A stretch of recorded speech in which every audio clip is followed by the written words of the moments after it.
Kerangka besar Madani adalah untuk rakyat. Memastikan kita punya kemampuan menyediakan kemudahan untuk rakyat, mencipta pekerjaan, menjana pendapatan dan meringankan kos sara hidup. Sayugya mengangkat tema belanjawan Madani.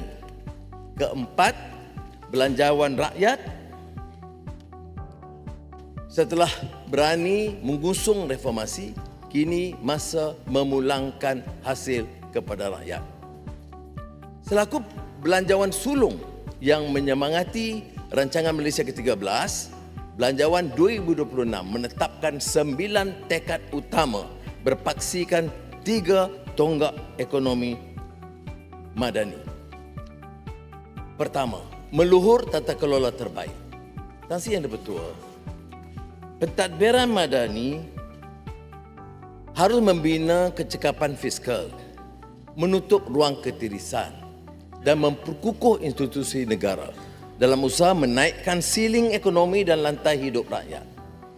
Peruntukan Belanjawan 2026 menetapkan KDNK separuh pertama berdasarkan pengalaman, iaitu KDNK separuh pertama tahun 2025 telah mencatat pertumbuhan memerangsangkan, iaitu 4.4%.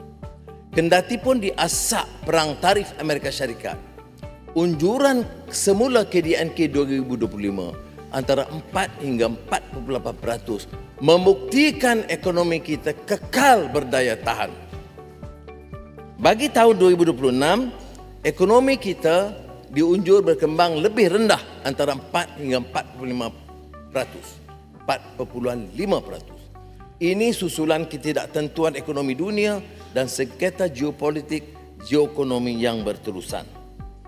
Sambil mengekalkan komitmen pada FRA, momentum pertumbuhan terus didukung dasar fiskal yang mengembang.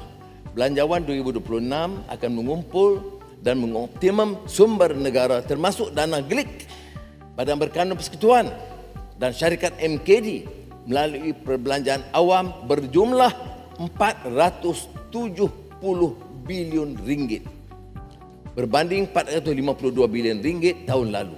Ini meliputi 338.2 bilion ringgit belanja mengurus, 81 bilion ringgit belanja pembangunan, 30 bilion ringgit pelaburan GLIC, 10 bilion ringgit pelaburan awam swasta dan 10.8 bilion ringgit pelaburan Badan Berkanun Persekutuan dan syarikat MKD.